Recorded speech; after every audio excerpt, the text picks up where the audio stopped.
우리가 종행에 대한 시리즈로 말씀을 나누는데 오늘은 야곱의 긴 여정에서 하나님이 어떻게 동행하셨는가 하는 것을 같이 나누고자 합니다. 우리가 처음 읽은 말씀 가운데 야곱이 부엘세바를 떠나 하란으로 향하여 갔다 이렇게 말씀하고 있습니다. 이 부엘세바에서 하란까지는 정말 긴 거리입니다. 직선으로만 하더라도 800km가 넘습니다. 그러니까 가나안 땅을 가로질러서 가는 길이기 때문에 2000리 이상이 되는 거리라고 할 수가 있어요. 이러한 먼 여행을 야곱은 혼자서 이제 가게 되는 것을 볼 수 있습니다. 그는 이러한 여행을 해야 될 만한 이유가 있죠. 우선 형 에서가 장자가 받아야 할 축복 기도를 그가 가로챈 일로 인해서 아버지가 돌아가시면 자신을 죽이겠다고 그렇게 결심한 내용이 하나 있고, 또 하나는 어머니가 자신의 친정이죠, 친정. 이 하란. 오라버니가 살고 있는 그곳에 가서 친족과 결혼을 해라 라고 하는 어머니의 당부 때문입니다. 어쨌든 야곱은 이제 이 하란 땅으로 가게 되는데, 실제로는 야곱이 그곳에 대한 정보가 없어요. 어머니의 외가라는 것이라든지 또 외삼촌 라반이 그곳에서 가족과 함께 살아가고 있다는 정도입니다. 그리고 그는 부엘세바에서 그 하란으로 가는 길도 잘 몰라요. 아마 물어서 그렇게 이제 하란으로 찾아가게 되겠죠. 가다 보니 날이 저물었습니다. 한 80km까지 걸어온 걸로 예상이 되는데, 하여튼 날이 저물어서 그곳에서 이 길가에 노숙하게 되었습니다. 옆에 있는 돌 하나를 취해서 베개를 삼고 적당한 바닥에 담요를 깔고 누웠겠죠. 근데 이 야곱이 아마 쉽사리 잠이 오지는 않았을 겁니다. 그가 지금 평생에 한 번도 집을 떠나보지 않고 그냥 이렇게 살아왔던 사람이 생사온 곳을 간다라고 하는 것은 쉬운 일이 아니죠. 또 형을 생각해 보니까 형의 분노가 쉽게 사그라들지 않을 것 같습니다. 전에 팥죽 한 그릇에 장자권을 그가 샀지 않습니까? 값챈 거죠, 값챈 거. 또 이번에는 아버지가 장자에게 해주는 축복 기도를 그가 대신 받았습니다. 이것 또한 가로챈 거죠. 형의 분노가 쌓여서 아마 쉽게 그 분노가 가라앉지 않을 것 같습니다. 자신이 지금 가는 길도 모르고 또 그곳에 가서도 어떻게 살아야 할지 답이 없습니다. 그래서 참 이 야곱은 심정이 좀 막막하고 착잡하고 마음은 또 염려의 먹구름이 몰려들겠죠. 그러한 이 상념에 사로잡혀서 누운 자리에서도 뒤척여야 되는 이 야곱은 왜 그렇게 했어야 하느냐? 그가 가고자 하는 길이 미지의 길이고 미지의 세계이기 때문에 그렇습니다. 알지 못하는 것이죠. 가보지도 않았고 경험하지도 않았던 것입니다. 외가이긴 하지만은 타지에서 산다는 것은 사람들로 하여금 괄시와 배탈을 당할 수 있고 적응에 또한 어려움을 겪을 수도 있습니다. 당시만 하더라도 고대 사회잖아요. 그래서 마을을 떠나서 이제 어떤 이 길을 간다라고 하는 것은 항상 노상 강도로부터의 위험이 따릅니다. 가지고 있는 물건을 다 빼앗기기도 하고 목숨을 잃을 수도 있습니다. 이런 위험을 감수한다는 것은 모험을 한다는 겁니다. 모험. 여러분, 그럼에도 그가 이 길을 떠난 거 아니겠어요? 그죠? 여러분은 어떤 생각이 드세요? 야곱이 이런 모험의 길을 그가 떠났다. 물론 앞서 말씀드린 대로 야곱이 이제 그 형과의 이제 이 관계, 형이 자기를 죽이려고 하는 이런 문제도 문제고 어머니의 당부도 당부죠. 그런데 오늘 이 말씀을 우리가 묵상을 하면서 정말 그가 왜 그 집을 떠나야 했는가 하는 것을 조금 더 깊이 생각해 봐야 할 부분이 있습니다. 원래 이 두 형제 가운데요, 야곱은 이 안정을 추구하는 사람이에요. 그래서 그저 어릴 때도 어머니 치마폭을 떠나지 않고 부엌일 이렇게 돕고 하잖아요. 팥죽 썼잖아요, 팥죽. 그렇죠? 그와 반대로 에서는 뭐 했습니까? 종들과 함께 산이고 들로 다니면서 사냥도 하고 그런 거 배우고 그랬어요. 기질적으로 보면 모험을 하고 무슨 도전을 하고 이건 그 에서에게 있을 일이지 야곱의 기질은 그런 유행이 아닌 거예요. 그럼에도 불구하고 그가 이 길을 떠났다. 모험을 시도했다. 라고 하는 여기에는 또 다른 무언가가 있을 것이다. 그에게 있어서 무엇이 그의 마음을 움직이게 했을까? 그것은 지금까지의 그의 삶입니다. 삶. 아무것도 달라지지 않는 삶. 노력했습니다. 꾀가 많으니까 팥죽 한 그릇으로 형의 장작권도 사고 어머니 도움으로 또 장자와는 축복기도도 이렇게 받기도 하고 그렇지만 결과적으로 그는 종 하나 거느리지도 못하고 나기도 못하고 홀홀 단신으로 지금 피신을 해서 외가댁으로 가야 될 그런 신세가 아니겠어요. 나름대로 노력했지만 자기 손에 쥐어진 게 하나도 없다 이 말입니다. 사람은 말이죠. 바닥을 치면 그제서 다른 것을 보게 되는 거예요. 바닥을 안 치면 여전히 그게 무슨 희망이 있는 줄 알고 계속 엎드려서 뭐 죽으려고 하고 파보려고 하고 바닥을 쳐야 돼요. 바닥. 그래야 반등이 일어나는 거거든요. 야곱은 그런 바닥을 쳤던 거예요. 여기서는 답이 없어. 여기서는 내가 살아갈 어떤 길이나 희망이 없는 것 같다.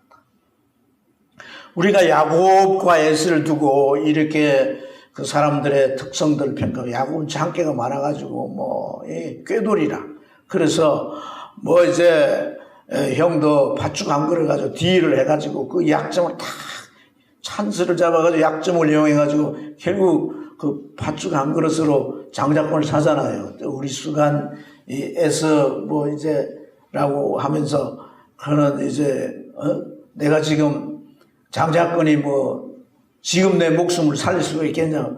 아니 어머니한테 가면 한상 잘 차려줄 텐데 그 순간을 생각하지 못하고 그래서 에서는 뭐 육성적이고 묵하고 또 아주 아둔한 사람으로 이렇게 우리가 평가하고 그렇게 보잖아요. 근데 여러분 에서를 자세히 보면요. 이 장자권이나 재산권, 상속에 대한 게 하나도 빼앗기지 않습니다. 우선 말입니다. 자, 이 두 아들이 과거에 거래한 거 아닙니까? 장자권 밭죽 한 그릇에 사고 팔고 했잖아요. 아버지가 인정해요, 안 해요? 안 합니다. 아들에게 마지막 죽기 전에 축복을 해주는 의식이 있는데 그 축복을 해줄 때 누굴 불러요? 야곱을 불러요? 에서 불렀어요. 빌미에오라. 그럼 내가 늘 축복해 주겠다. 아버지가 인정하지 않습니다. 그리고 그 축복을 또 이제 상황적으로 가로채버렸잖아요. 그러니까 죽이려고 하는 거예요. 죽이려고. 죽인다는 것은 분노가 거기에 따라서 죽인다라고 하는 이 자기의 감정을 못 이겨서 그렇게 하겠다는 게 아니라 축복까지 받았으니까 죽여버려야 그 복이 내게로 안전하게 올 거 아니겠어요. 이런 머리를 과연 에스가 쓸 수 있는 사람이냐? 충분히 쓸 수 있는 사람이라는 걸 확인할 수가 있습니다. 에스는 결혼을 2번 해요. 첫 번째는 한 여인과 결혼을 했어요. 물론 부모님들도 탐탁게 여기지 않고 자기가 볼 때도 부모를 기쁘게 하지 못하는 모습이 보였습니다. 그래서 재혼을 한 게 아니에요. 또 다른 의도가 있는데 누구랑 재혼을 하냐면 이스마엘의 딸 마할랏과 재혼을 합니다. 왜 그렇게 재혼을 하느냐? 재혼이 아니죠. 2번 결혼을 하느냐? 부모들이 야곱을 보낼 때 뭐라고 하면서 보냅니까? 친족 중에 그 친족의 딸 중에 하나를 네 이제 배우자로 삼아라.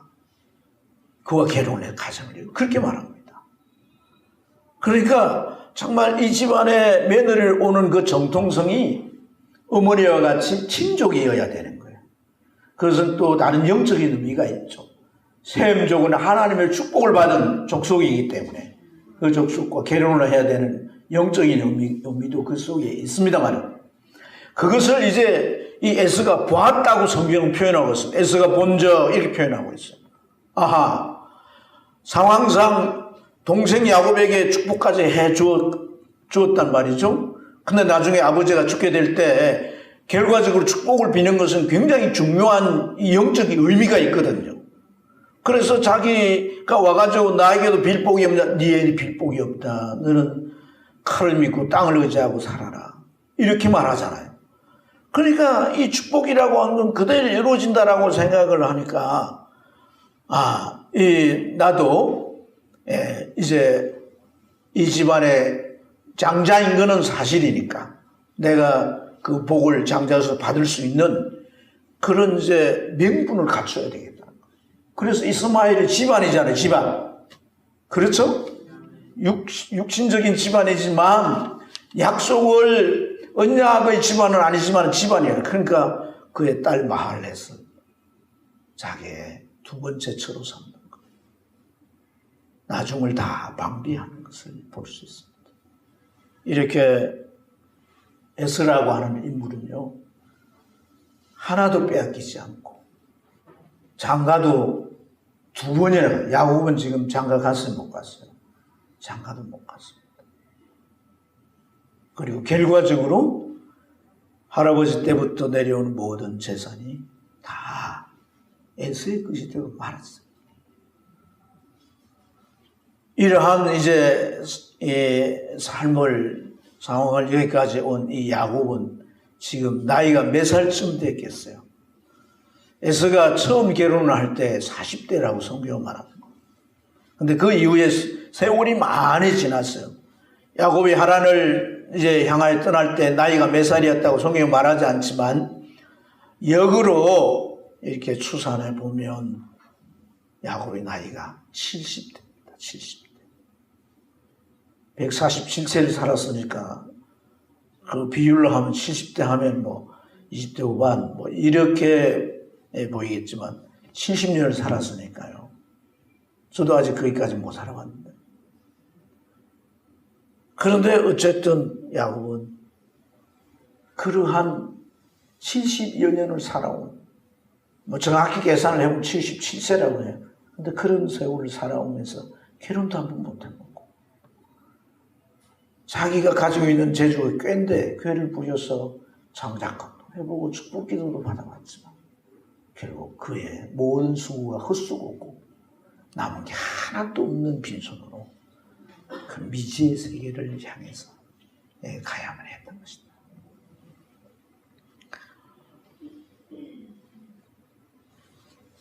여러분, 이러한 이 야곱에게 정말 어찌 보면 새로운 삶이 필요한 거예요. 지금까지 살았던 이러한 어제의 삶, 과거의 삶이 이어지지 않는 다른 삶을 그가 정말 살고 싶지 않았겠는가.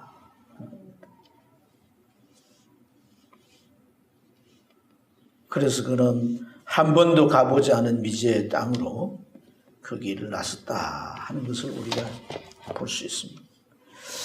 여러분, 우리가 믿음 안에서 이런 마음을 가지고 우리의 삶에 우리가 임할 때 하나님은 우리를 찾아오십니다. 새롭게 이제 지금까지 삶이 아니야. 이건 이렇게 사는 게 내 삶이 아니야.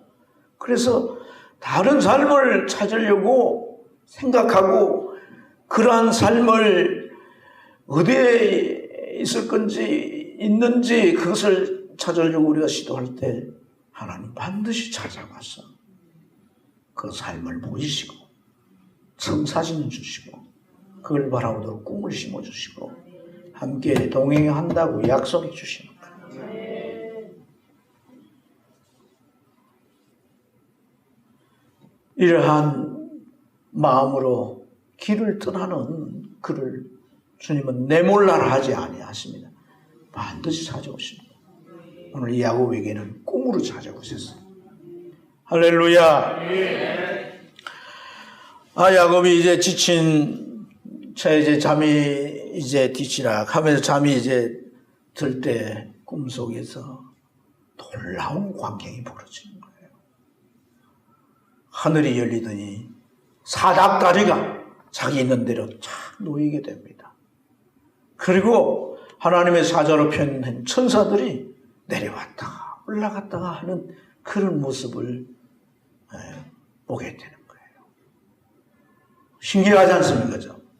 놀라운 광경을 그가 보고 있는데 그 다음 장면이 뭐냐면 하늘에 하나님의 보좌에서 하나님이 나타나신 거예요. 그리고 그분에게서 음성이 들립니다. 나는 내 조부 아브라함의 하나님이야. 네 아버지 이삭의 하나님이야. 하나님께서 이렇게 말씀을 하시고 또 그에게 놀라운 것을 제시해 주셔요. 무엇을 말씀하시냐면요. 내가 누워있는 이 땅을 내가 너와 내 자손에게 주겠다는 겁니다. 또 내 자손이 땅에 티끌같이 그렇게 번성해가지고 동서남북으로 퍼져갈 거라는 거예요. 그리고 또 말씀하시기를 너와 내 후손으로 인해서 땅의 모든 족속이 복을 받게 될 거라는 거예요. 여러분, 이러한 하나님의 이 말씀은 야곱이 지금까지 살아왔던 삶과는 다른 차원의 삶을 지금 제시해 주고 있는 거거든요.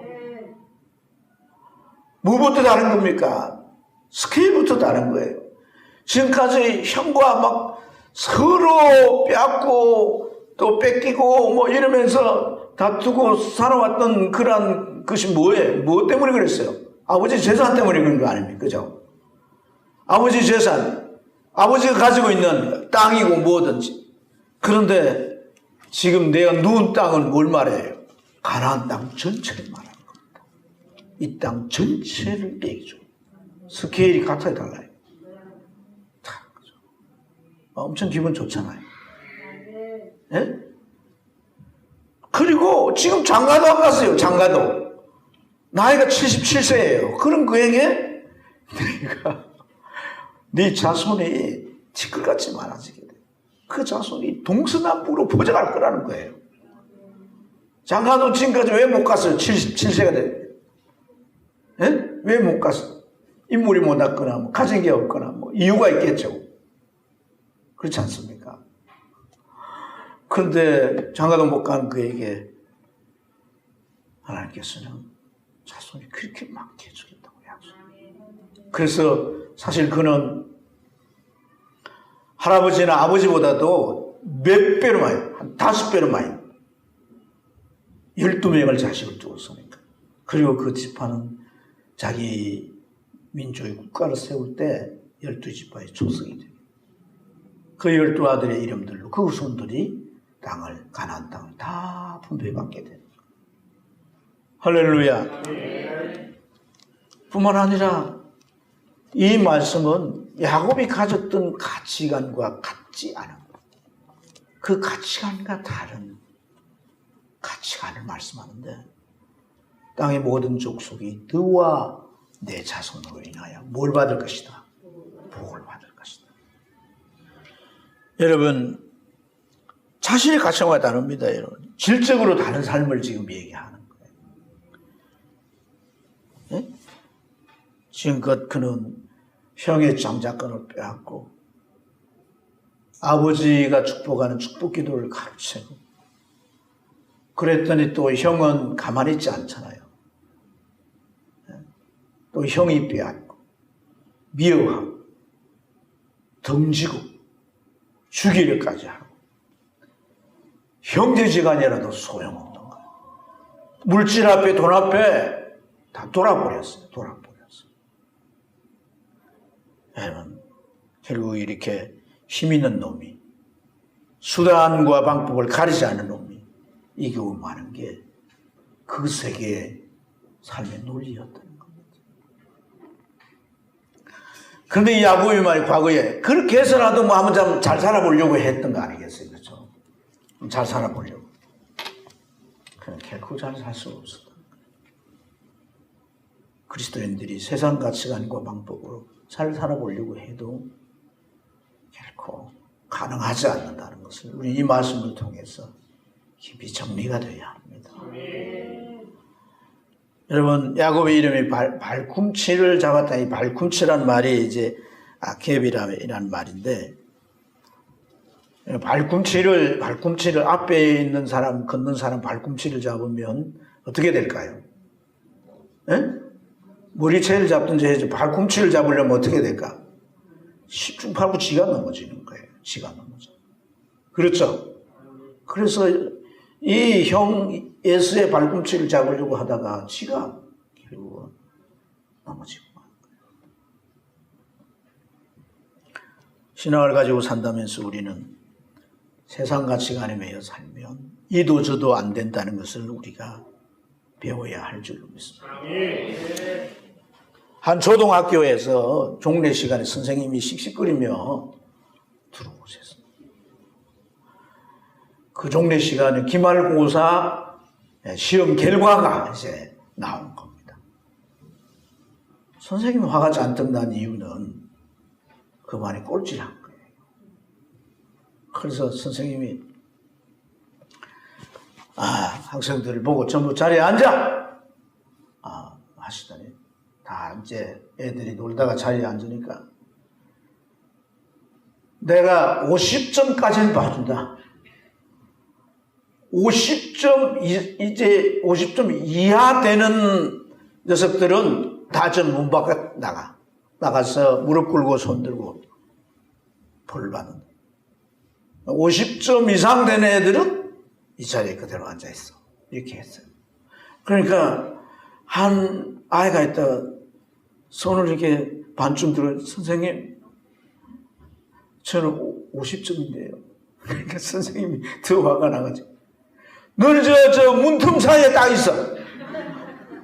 문틈 사이에 있으라고. 우리가 정말 하나님 안에서 하나님께서 우리에게 주시는 그러한 삶의 양식을 따라 살고 하나님 주신 은혜를 힘입어서 그걸 이루고자 하는 열심을 품고 살지 않으면 우린 중간에서 이도 저도 아니고 중간에 끼어가지고 여기서도 터지고 교회 오면 또 제대로 못 산다고 또 말씀 앞에서 또 힘들고 참 그런 삶을 계속 우리가 살게 돼요. 우리가 여러분 소속을 분명히 해야 할 줄 믿습니다. 그 교실 안에 50점이 아니라 51점이라도 될 때 주님의 영역 속에, 주님의 다스림 속에 주님이 꿈을 꾸게 하시고 청사진을 보여주시면서 내가 너와 동행하겠다라고 하는 그런 은혜가 주어질 수가 있는 거예요. 네?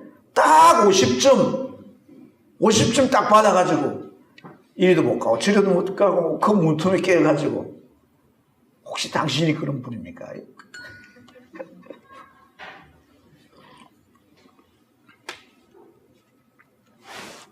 근데 이런 엄청난 삶을 어떻게 살 수가 있겠느냐. 하나님이 말씀하셨지만 이건 뻥 아니면 진짜 이건 놀라운 기적이죠. 어떻게 이게 가능합니까? 그래서 하나님께서 말씀합니다. 이 허락한 것을 다 이루기까지 내가 너와 함께 하겠다. 동행하겠다. 동행하겠다. 내가 함께해서 어디로 가든지 너를 지키며 이끌며 내가 이 땅으로 돌아오게 하겠다. 하나님께서 동행을 약속해 주시는 거예요. 그냥 동행이 아니잖아요. 하나님께서 이룰 청사진을 보여주신 거 아닙니까? 여러분, 하나같이 이제 이렇게 공통점이 지금도 하나님을 만나면 두 가지가 확실합니다. 그것은 하나가 뭐냐면 가치관이 바뀌는 겁니다. 인생 가치관이 바뀌게 되고, 하나는 뭐냐면 하나님께서 우리에게 꿈으로 주신 청사진이에요. 내가 너를 이렇게 이끌겠다는 청사진입니다. 이 야곱의 경험만이 아닙니다. 저의 경험도 동일하고 주님을 만난 여러분의 경험도 이 두 가지가 확실할 것입니다. 그래서 가치관이 달라지기 때문에 우리 삶의 변화가 오는 거예요. 가치관이 달라지지 않으면 우리 삶의 변화가 절대 올 수가 없습니다. 내가 세속적인 가치관을 가지고 있으면요, 아무리 교회 밥 먹듯이 왔다 갔다 할지라도 내 삶의 변화가 일어날 수가 없어요. 그래서 하나님 우리 가치관을 바꿔주시는 거예요. 가치관이 바뀌신다는 게 복잡한 게 아닙니다. 홍민기라고 하는 목사가 있습니다.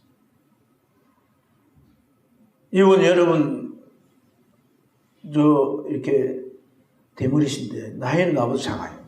근데 이분 잘 알죠, 여러분? 호산나 교회 한때 한 4년 목회했잖아요. 네, 호산나 교회. 근데 어려움이 생겨가지고 본래 이분이 이제 이민 목회를 하던 목사의 아들이에요. 그런데 이제 그 이민 목회라는 게 한국에서 이제 누군가가 이민을 오면 뒤치다까리를 다 해줘야 되는 거예요. 그래서 신앙이 있는 사람들은 모르겠지만 신앙이 없는 사람도 많기 때문에 그렇게 해줘서 정말 고맙다 이렇게 말해주는 사람이 몇 사람 안 되는 거예요. 뭘 옮겨놔도 왜 그렇게 옮겨놨나, 잘못 옮겨놨다고 그러고 뭐가 파손됐다 그러고. 그 아버지를 볼 때 아버지는 참 열심히 이렇게 하시고 말씀을 따라 하는데 모인 교인들이 이런 모습들을 보면 특히 이제 장로님들 이런 분들이 너무 이제 힘들게 하는 거예요. 그래서 아버지 목회도 힘들고 어머니는 생활이 어려우니까 직장을 가져서 일터에서 일을 하는 거예요.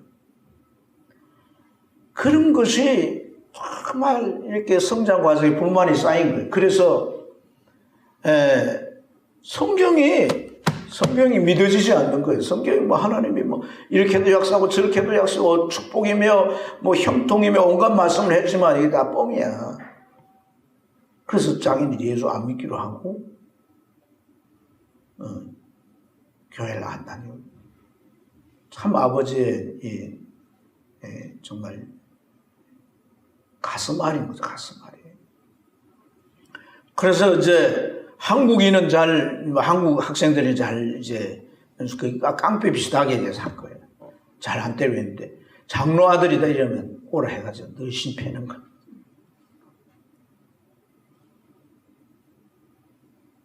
그런 일을 하다가 이 흑인 갱단과 이제 연류가 되면서 위험하니까 부모님이 피하라고 하는 곳이 이제 저는 큰 집회 장소였어요. 친구들 데리고 갔지만 친구들은 다 은혜를 받고 다 변화가 되는데 자기에게 은혜가 오지 않는 거예요. 여기서까지 내가 버림받는 생각이 드니까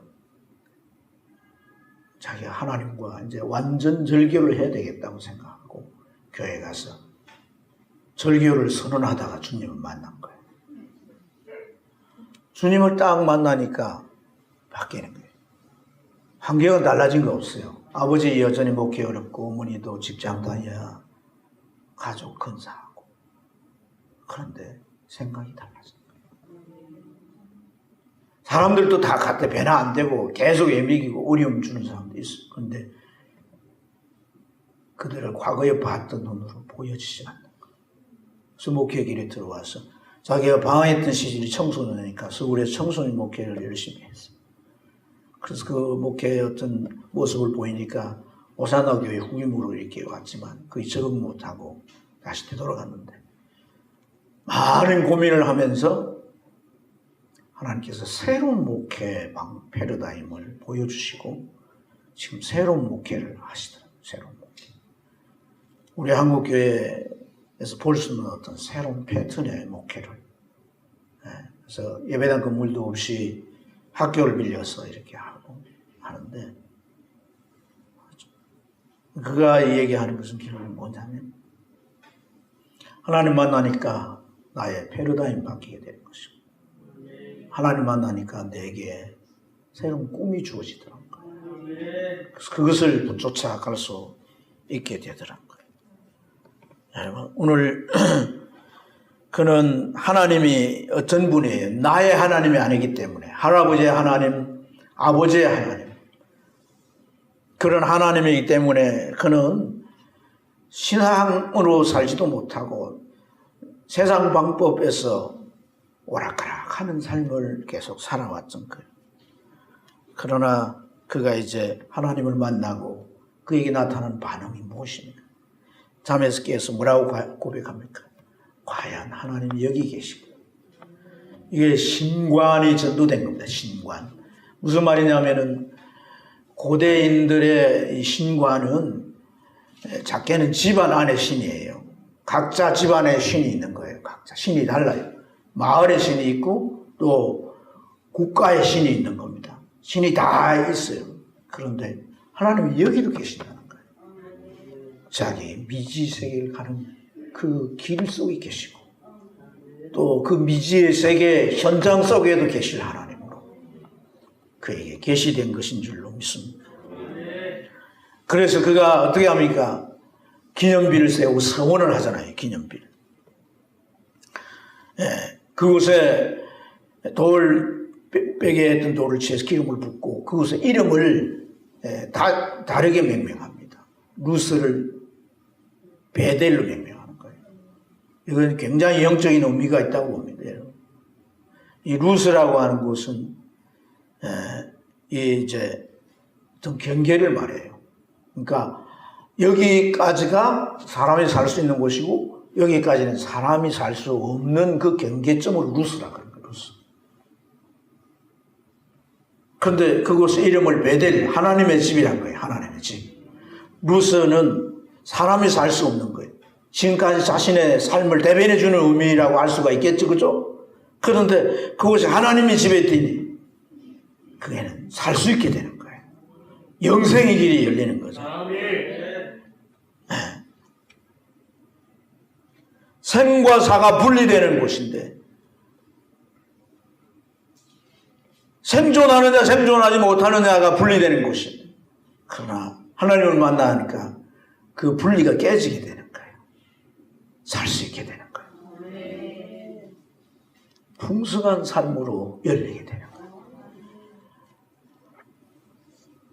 그리고 그는 그렇게 하나님께 고백하잖아요. 네. 하나님 앞에 주신 것의 10분의 1을 반드시 내가 드리겠습니다. 예, 하나님 날 축복하면 내가 11조 드리겠습니다. 이런 조건부적인 의미가 아닙니다. 하나님의 주신 것에 대하여 이것이 하나님이 주신 것이라고 하는 증거물로 삼겠다는 거예요. 우리가 신앙생활을 해가면서 하나님이 교회 안에 하나님이 되서는 안 됩니다. 우리 삶의 현장에도 하나님이 되셔야 되고 그곳에서 경험하는 하나님이 되셔야 합니다. 하나님이 나의 하나님이 되며 하나님이 내게 내 생각을 바꾸시고 내게 하나님께서 꿈을 주시고 청사진을 주시면 하나님의 손길이 나를 떠나지 않습니다. 이제 그걸 다 이루어 돌아오기까지 내가 너와 동행하는 거죠. 그 동행 속에서 필요하면 지혜도 주고 필요하면 힘도 주고 환경도 만들어주고 사람도 붙여주고 모든 삶을 내가 이끌 것이다. 기도하겠습니다.